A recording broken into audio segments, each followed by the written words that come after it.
Hey there, fellow classic comic collectors. As always, I'm Scott Harris King, and today I'm excited to bring you the first part of my 700 subscriber Ask Me Anything. Thank you all so much for um, supporting my comics and my videos and everything that I've been doing on the channel. I can't believe I have 700 subscribers. I've been trying to record this video and having absolutely no success whatsoever. So I went in here to StreamYard because I thought I could record it here. And when I hit the button, it seems to have sent me live. So I wasn't expecting to be live. So we're just going to wing this. My plan is to answer as many questions as I can in about a half hour, and then I'll do part two some of future time. But this was not really what I intended to do. But hey, that's the excitement of life. So here we go. First question is from JDOS9133. What was the most memorable Comic Con you experienced in the Boston area? What made it so memorable? And what shows you excited for this year? That's three questions. So thanks very much for those questions. I really appreciate it very much. And questions one and two kind of go together. The most memorable Comic Con that I experienced in the Boston area was the 1989 Boston Comic Con. I don't know if that's what it was called at the time. I was 16, didn't have my license yet, so my dad drove me and my friends into Boston, and I was so excited because Stan Lee was going to be there. And I brought my comics and to sign, and we got there. It turned out he wasn't going to be there until the afternoon.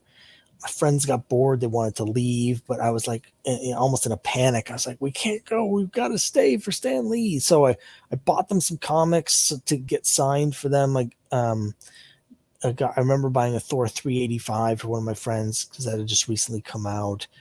And I remember there was a big table right near where Stanley was signing, right outside the room he was in. That was there's been a warehouse find of all of these unsold Marvel comics from the Silver Age, and they'd been in this warehouse for like 2 decades. They'd been damaged, water damage, and just damage from being bundled, tied up for 2 decades stuff. So they were pretty rough, but they were very cheap, and there was whole stacks, like stacks and stacks of X-Men number 10 and Fantastic Four number 50 were the ones that I remember buying. So my friend and I, one of my friends and I, we both bought a Fantastic Four 50, and then we went in to see Stan Lee, and I got him to sign my Avengers number 1, my Avengers 300, which he did do a story in, and also the Fantastic Four 50. I don't have the Fantastic Four 50 anymore, but I do still have the other two. And so that just getting to meet Stan Lee, I was like so over the moon and so like um just beside myself. I couldn't even say anything to him because I was so in awe. But that was a great experience that I'll always remember. As for what shows I'm excited for this year, now the shows I'm really excited for this year, the shows I'm planning on attending this year, are all shows that I'm going to be tabling at. So most of them are smaller shows or mid-sized shows. Going to be doing one in Haverhill, Mass on May 13, Dartmouth on May 20. We're going to be in Athol, Mass in October. I forget the date.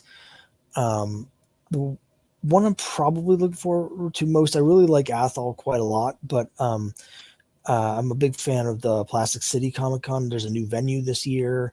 And that's a pretty big show. It's much bigger than the other ones I mentioned. I think there's going to be over 100 vendors. They have a big focus on indie self-published books. They do have back issues as well. So that's a great show to go to. Even though it's called Plastic City, which is the nickname for Leominster, it's in Fitchburg. But Leominster's my hometown, so I like going back to that area. So it's just really nice all around. That's a show that I'm really looking forward to doing. I don't remember the date on that either. In the past, it's been in June, but I think they moved it, and it's either the end of July or in I think it might be in August this year. So anyway, I'm really looking forward to those. There's a couple other shows that I've applied to, but I haven't gotten an answer yet. So hopefully I'll be finally at Mice this year. I've applied each of the last several years and been rejected. So because they are like a juried show, and I guess they don't like what I'm doing. But whatever, for whatever reason, I haven't been able to get into Mice. I'm hoping to do it this year. I've also applied to Small Press Expo, which is in Baltimore, or it's in between Baltimore and DC, and I don't know if I'll go to that one even if I get in, but we'll see. It's like the biggest of the independent comic conventions, but it's also quite an expensive trip for me to get down there. The table's really expensive, so I don't know if I'll be able to swing it. But anyway, in terms of the shows that I'm excited for this year, I say that one I'm probably most excited for is Lemonster. But I'm hoping they'll all be fun. I really like doing shows. I have some health issues that make it difficult for me to do shows. Otherwise, I would probably do 10 per year, as opposed to like right now I'm scheduled for 4. I'm hoping to make it 6, but I would love to do more. I really like shows quite a lot. It's only my health issues that keep me from doing more. So anyway, thanks very much for the questions, JNOS. I really appreciate it very much. Next question, Joe 47771. Congrats. I would like to ask how your Kickstarter is done, whether it has lived up to your expectations, and what things you might have done differently or will be doing differently. Thank you. Well, thanks very much for the question. Now, I've done 9 Kickstarters so far. The most recent larger one was for Crime Busters 5, and it actually went amazing. I had my 121 backers. So to put that in context, the most I had ever had for a previous issue of Kickstarter of Crime Busters was 83. So 121 was huge. I almost doubled the amount of money that the highest amount I'd ever brought in for an issue of Crime Busters. So everything went great. I don't entirely know why, so that would be nice to know. That would help me figure out what to do for future Kickstarters. But that one went great. In terms of what I would do differently or will be doing differently, there's certain functionality that's changing on Kickstarter, and as part of that, they partnered with a company that will do like paid advertising.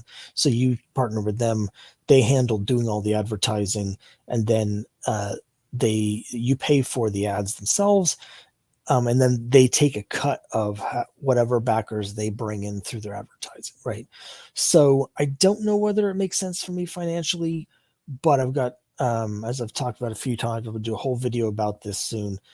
My new comic Quest, the first issue of that is going to be coming out on Kickstarter in May, and I may partner with them on that. There's a couple other things I'm doing. Like, I really hate Facebook, but I am using it more for this campaign, not in terms of advertising, but in terms of just sort of promoting it. It's a whole different genre from any of my all of my previous campaigns have been sort of in the same universe. And there's sort of more, superhero action adventure, mystery sort of stuff. But this is epic fantasy. It's a completely different genre, completely different audience. And so it's almost like I'm starting from scratch a little bit. And so, it's also cost me more to do than any of my previous comics by a bit. So I'm pretty nervous about it. So I'm trying to mitigate that by doing as much work as I can before the launch to bring people in. So I'm using Facebook for that. I've tried TikTok. That's like it's like a dystopian nightmare on there. So I probably won't be doing much. I much prefer YouTube to either of those. Really, any of the other social media platforms. I really don't like any of them except YouTube. But I'm doing my best to get it out there because it's really hard to get backers and to bring them to your campaign. And so, like, um, yeah, I'm working really hard to try and make sure this succeeds because I have you know, a lot invested in it, but also a lot like personally invested in its success because I really want to do the story long term. So we'll see. I'm trying to think of everything I can to do differently and to do better than my previous campaigns for this new one. So thanks for the questions, Joe. I really appreciate it. Guillaume Barnaby 998. Thanks for the questions and the support, Guillaume. I appreciate it. Guillaume asks, what is your Grail comic? Have you ever found your preceding Grails? So yes, I've had a number of comics in the past that would be my Grail books that I have now. And that actually makes this pretty tricky. You know, I've got my great dollar bin trading challenge, which has been on hold for a year, but I am still planning at some point, hopefully in the near future, to get back to that. And I'm trying to get All Star Comics number 8 for that. I'm trying to trade up from dollar bin books to get an All Star 8. The massive price fluctuations during the pandemic have given a bit of a hit on that. So I put that on hold also just because I'm so busy. But it's difficult because, like, the books that I would consider to be true grails, like the books I really, really want so bad, you know, like ultimate grails would be like More Fun Comics 73 and like Captain America Comics 1, stuff like that. I would never spend the amount of money that it would cost to get them, right? So there's comics that are worth so much as grails that I would be uncomfortable owning them. Like I would have a hard time with the Captain America Comics 1 as much I would love to have one. If I had one, I would have to sell it because it's just worth so much money compared to the rest of everything that I own in the world. So um so I mean there's a number of big books that I'm looking for at the moment. I'd love an Archie number 1, but like again that's too much. And then the books that are sort of more in like big books but still theoretical, I do have most of the ones that I really want. So I mean Avengers number 1 was my first, it still is like my big grail, but I got that, you know, as I've talked about in the past, I got that for my 14th birthday way back in 1988 when it was a lot cheaper to get an Avengers 1. And you know, I have gotten Albedo number 2, the first appearance of Usagi Yojimbo. I've got that. So I got Young Romance number 1, the first romance comic. That's a big grail book for me. So like I really do have, there's books that I would have put in that category that I've sold because yeah. So it's really hard for me to identify what like a collecting grail for me would be now. I have Jughead number 1. So yeah. I'll be doing my top 50, my new top 50 at 50 video soon, and I'll be showing all of my grail books. So you can see them all, including a number of really cool books that I've gotten since the last time I did it 3 years ago. But that's actually a really hard question for me to answer. You know, making comics is a little bit more my focus these days. And so there's certain things that I would like to create. So this is so let me answer it this way. This might be a weird answer. I just mentioned my new fantasy comic quest. One of my big inspirations is I love fantasy comics, particularly from the Bronze Age. Warlord is one of my favorites. A comic that I would desperately love to have is an issue of my comic quest, but with a Mike Grell cover. I have seen that Mike Grell has done covers for other people on Kickstarter, so I know it's possible to commission him. I don't think that I have the budget for it yet. Something I'm going to hopefully build up to. But if I do, like, if the series does well at some point in the future, um, even though I'm not sure it'll ever be financially like, if I hired Grell to do a cover for the series, I don't think I would ever make my money back on that. Just the way the finances work. But it would be worth it to me if I could get to a certain point where I'm only going to lose a certain amount of money. Um, like that would be awesome to have a Mike Grell cover on one of my comics where he's drawing my characters. Yeah, that would be pretty awesome. So it's an unusual answer, I suppose, but I guess that's kind of where I'm at in my journey right now. Anyway, thanks very much for the question. I really appreciate it. Tarn Phantom, Rob, here we go. Thanks for the question and the support as always. Rhetorical question. I'm going to answer it. Who would win in a no holds barred cage match between Mary Robin, registered nurse, and Bonnie Taylor, jet setting stewardesses? No tag team allowed. This is a grudge match to the final bell. Mud or Jello pit optional, but not required. Since this is rhetorical, no wrong answers, just your well-educated romance comic opinion. Well, that's a tough one. They both got the pros and cons. I think I can make an argument for Mary Robin, registered nurse, because of course she is a registered nurse, so she will know the uh, weak points in the human body where she can target. Um, but I'm gonna actually go with Bonnie Taylor, the jet setting stewardess, because as part of her various romantic adventures, she's definitely involved with like some military men and some tough guys. She's, you know, had a lot of life experience, been around the world. So she has to have accumulated some street smarts as well. I think she's probably been trained in some self-defense by some of her super manly foreign boyfriends. So I think the answer is going to be surprise answer, but I think it's going to be Bonnie Taylor. Anyway, thanks, Rob, for the question. I really appreciate it. Next question, Malcolm Robinson, 418. Malcolm, thanks very much for the question. I really appreciate it very much. Thank you for the support and the subscription. Malcolm asks, did you read and what were your thoughts on Mark Waid's Archie? Yes, I did read Mark Waid's Archie back in the day when Archie was actually putting out comics. They do still put out one-shots, but it's just not the same as when they had ongoing comics. We're in a very sad age for Archies right now.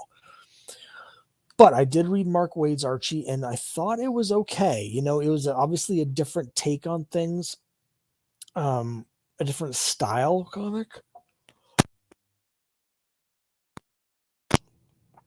Sorry, it's past midnight here. But I thought it was good. The pacing was different because it was kind of written for the trade, like a lot of modern comics. The feel of it, the characters were drawn more realistically. It definitely had a very different feel from the classic Archie, but I think it was true to the characters. It was well done. So I mean, I liked it for what it was. I think we're unlikely to get the classic Archie back again, except in very small doses. So I think it was an admirable attempt. Now, after Waid left the book, which I think was 698 or 700, it was one of those. They took his sort of continuity and they started with the new creators, moving it more to try and make it more and more like Riverdale, the TV show, bringing in elements from Riverdale. That I didn't think really worked. They already had a Riverdale comic, but they were trying to incorporate a lot of those elements into the main Archie universe, and it just it didn't work. Again, I think they were just throwing everything at the wall in a desperate attempt to keep the series going and the company going. But it wasn't that great. But the Wade issues I thought they were good for what they were. Thanks for the question, Malcolm. Next question. Boji777 asks, who's your favorite superhero in the Avengers? Great question. Avengers is my favorite sort of mainstream superhero book before the series ended forever in 2004. They never put out another issue.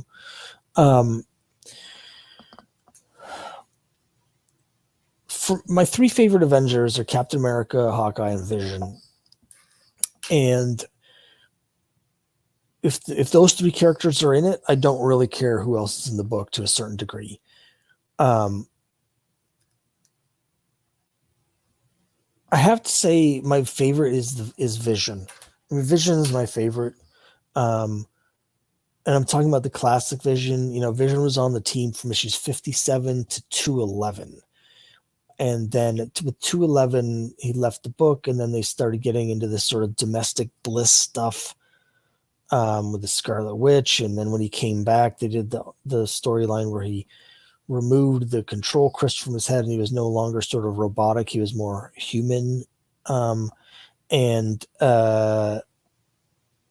That version of Vision is just not as interesting to me. And then, of course, John Byrne destroyed the Vision forever, and the character never recovered from it. Because there was a time up until that point where Vision was like a major character. I mean, he was in the corner box of Avengers for years and years. And the thing about Hawkeye, Vision, the Scarlet Witch is that they were kind of the heart of the Avengers, because all of the other characters like Iron Man and Thor and Captain America had their own comics. So the character development for those characters was taking place somewhere else. So the character development that was taking place in Avengers was focused on Vision and the Scarlet Witch and their relationships with other people, their relationships with Ultron and with Hank Pym and stuff. And Hawkeye was similar, slightly lesser extent, same sort of thing. He wasn't in as many of the older issues, but those, if Captain America, Vision, and Hawkeye are in the book, they could put any of the other classic Avengers in there, and it doesn't matter to me. I will say, controversial opinion, I'm not a big fan of Scarlet Witch. I'm not a big fan of Vision's relationship with Scarlet Witch. So my favorite version of Vision is actually the one from just before the relationship started. So Vision circa, well, you get the first glimpses of their relationship around issue 80. They don't really get involved until later, about 20 issues later. But the Vision around issues 85, 86, like that era Vision, that guy's the best. All right, hopefully that's a question. Thanks, Boji. I appreciate the question.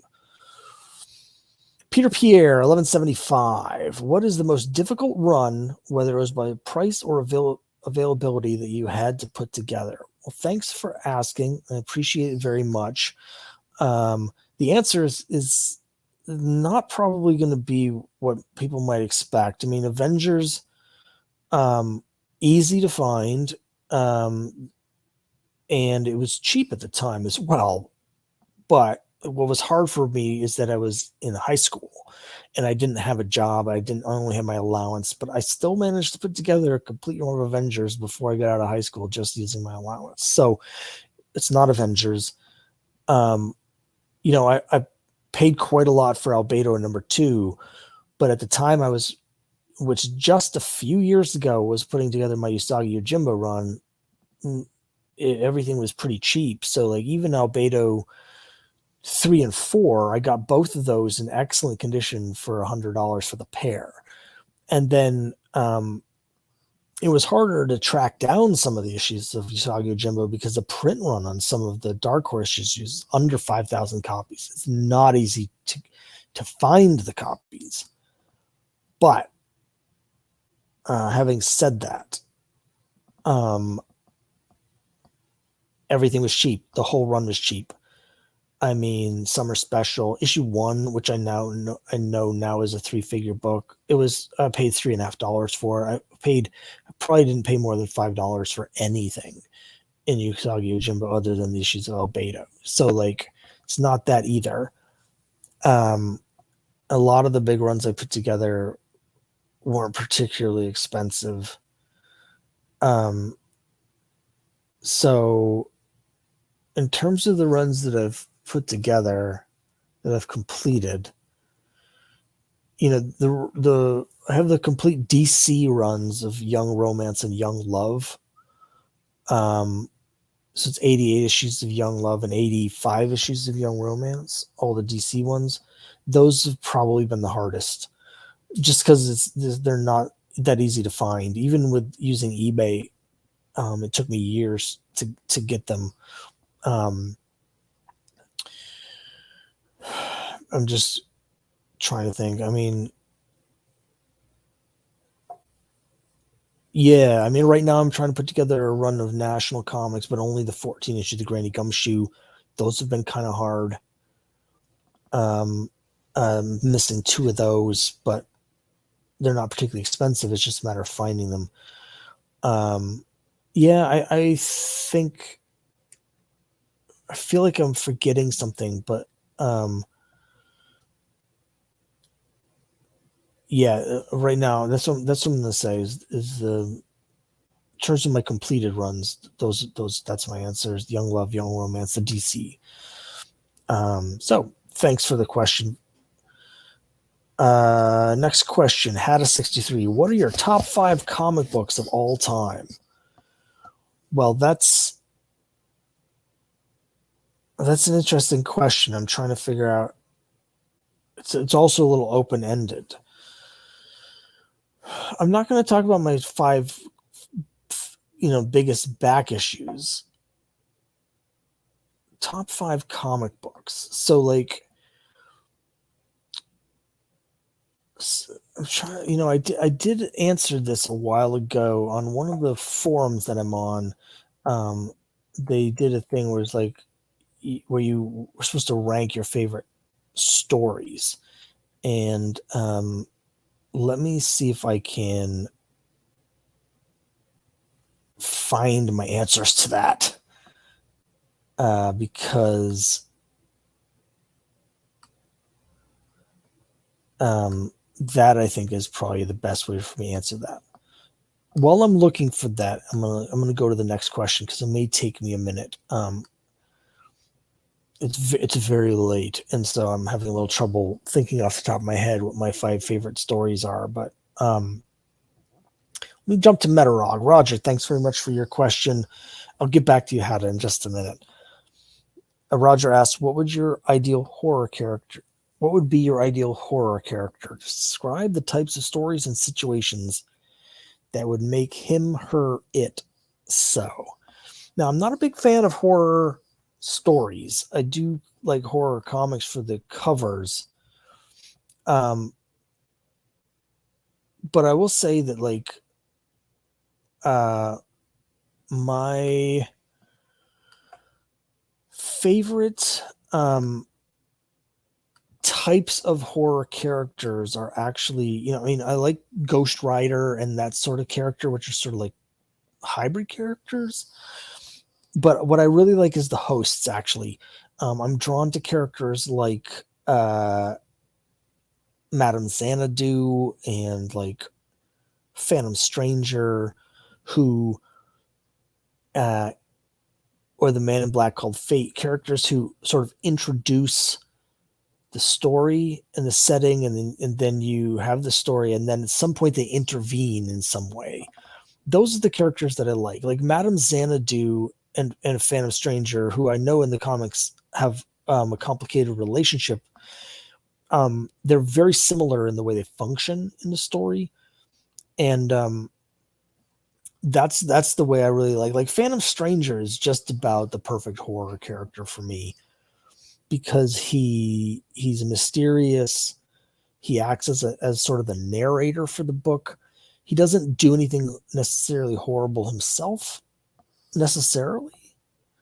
But he does get involved in horror stories, and that makes the horror elements kind of more palatable for me, because, as I said, generally I don't really care for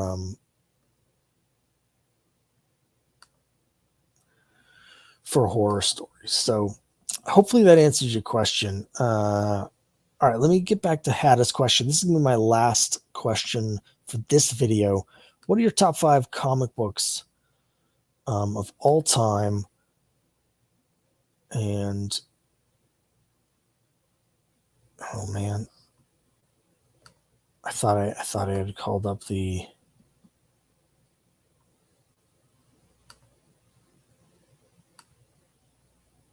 I thought I called up my answers.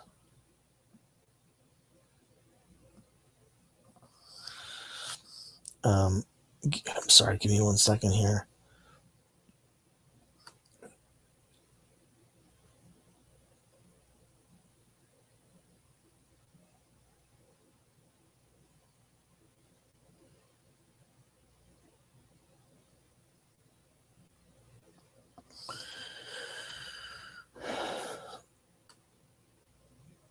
I wish I had a way to pause this video, but I don't. It just runs live. So